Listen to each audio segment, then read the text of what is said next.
The title of this podcast episode is Welcome Accountability. There are a lot of areas in my life where I welcome accountability.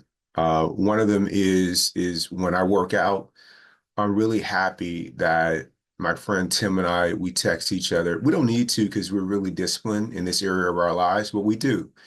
We text each other to say, hey, rent was paid today. I wasn't in town. I was out of town. The hotel had a gym, or the hotel didn't have a gym, but I got an Uber or I walked to a gym that was nearby and I got the workout in because rent was due.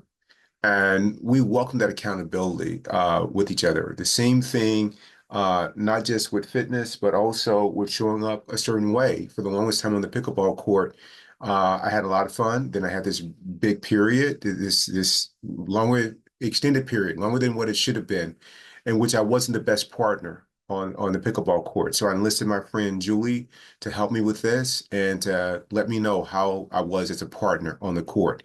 And that accountability really helped me not play first and foremost to win or to at the expense of bringing my partner down and not being supportive, but rather working on myself so I could be the best human being on the court first and foremost. So in all these areas, accountability has been great. Where I've had the blip is something that you might think is trivial. So I'm a rule follower, but every once in a while there is a rule or something that my mind says is a limitation or controlling that I resist. And in this case, what that was it has to do with car insurance. So I like to pay my car insurance all up front, whatever the premium period is.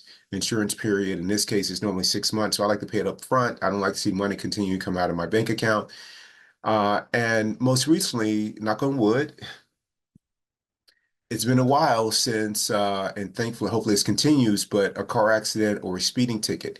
So I'm a pretty safe driver. And at my age, over 50, you would think that I was in the lower category than what I pay. But I have pretty extensive coverage on my car insurance, and that is the influence of my next door neighbor when I was growing up as a kid. He worked for an insurance company, so the premiums are probably more than what I need, but at this point, I'm like used to paying them for the last almost 40 years. So what was interesting about this is that every time I go to renew my car insurance, I am oftentimes, if there's a rate increase, I'm like, let me shop this around because no tickets, no accidents. Surely there is a more reasonable premium for me to pay for car insurance. And each time over the last few years, what they've said is, hey, you can reduce your premiums if you install this app on your phone that monitors your driving behavior. And if it is doesn't exceed what we think is appropriate for risk, then your premiums will stay low or be reduced. I was like, I don't want them telling me how to drive. Sometimes, I speed a little bit or I need to make a lane change, so there may be some aggressive acceleration. I don't need this kind of control and monitoring me and all these other things. So I carried on like this for a while. And when my recent policy with the insurance company kept going up, although I was not having any infractions, I had some windshield situations because Arizona, there's a ton of construction. So rocks on the freeway are often hitting your car and the windshield. I paid for glass coverage. Why is my insurance coming up when I've had two glass claims? But it did. So I'm like, all right, I'm getting a new insurance company. So I tried to get some insurance companies. They were bringing up these two instances in which I had glass coverage, you know, and that their premium would be higher. Didn't like that at all. And their answer wasn't satisfactory. That, well, you live in Arizona and living in Arizona, all the premiums going up. Not satisfactory. So one of my friends told me about the manufacturer of the car that I have right now. They offer insurance, and it is a pretty high-tech car and they offer insurance, and the car is equipped with cameras all over it, just part of how the car is made. And I get the insurance because I'm not going to be paying $700 more over a six month period for this other insurance.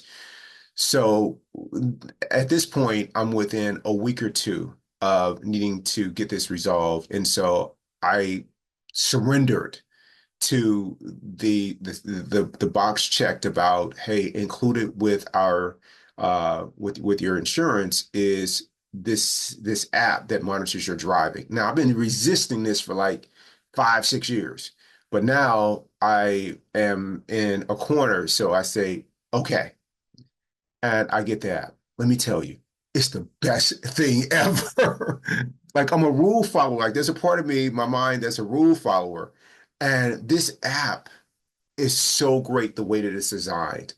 And all the things that were things that I really need to improve on in terms of driving behavior, which is, you know, really sufficient distance between following another car. I mean, I'm not a tailgater, but I'm within one car length of the car in front of me typically. This requires two.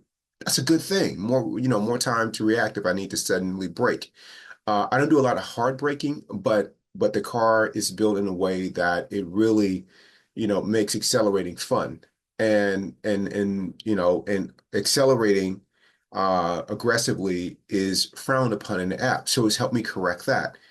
And all these little things that will help me be a better driver is actually my best interest to do. But here's the thing, every day I find myself going in looking at the driving score.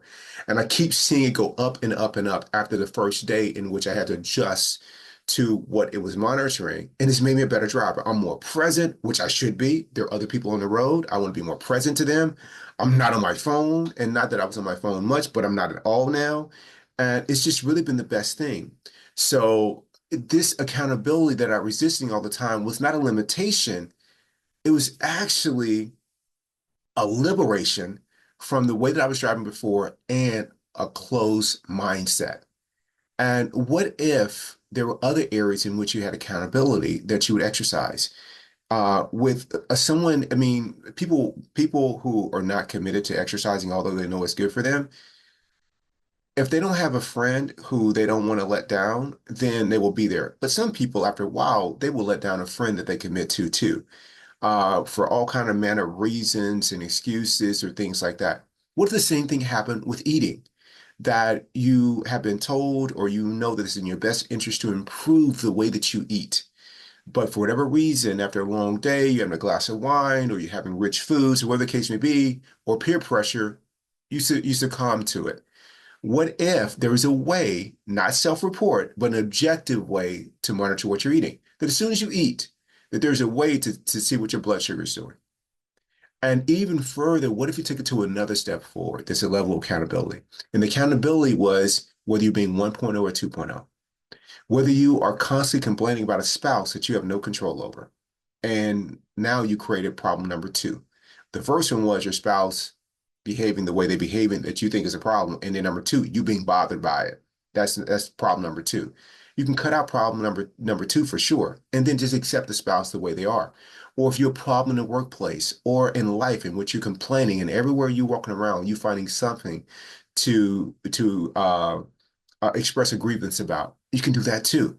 You can worry, you can ruminate. What if every time that you did all those behaviors that were not conducive to you being your best self, to you living into being 2.0, your best version of yourself, that you would get a score? How cool would that be? That would be awesome. Fortunately, while I don't have a digital app to do that for me, I have my friends. And I've asked all my friends to let me know, give them the permission to share with me when I'm not showing up as my best. And they do it in the most thoughtful ways. They're just like, is that your best? That's what my friend Tamara Carey would say all the time. Mr. Jones, coach, is that your best? And immediately I would get back up, get back on it. Keith, you being a good teammate today? I could be better. Thank you. Hey, Keith, like, man, smile. Thank you. Like all of those are these little, contributions of accountability to help you be your best.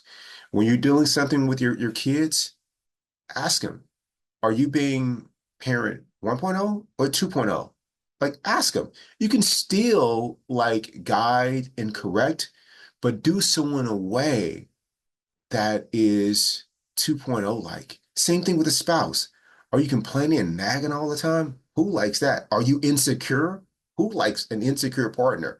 Are you a needy partner? Who needs that? Like, are you a partner that is a dream or joy thief? Stop doing that. A partner who can't accept what the reality of what life, how life is showing up. Like, ask yourself, give your spouse permission, or your significant other, being 1.0 or 2.0, and don't make it about them. Make it about you. I can do better. Let me take a moment to get myself together. That's it. And, if somebody says, hey, listen, it looks like you're 2.0 at work or with your friends, but when you come home, we're getting 1.0. You want that feedback. Ask for the accountability until we get something digital that can help you too. So, welcome accountability.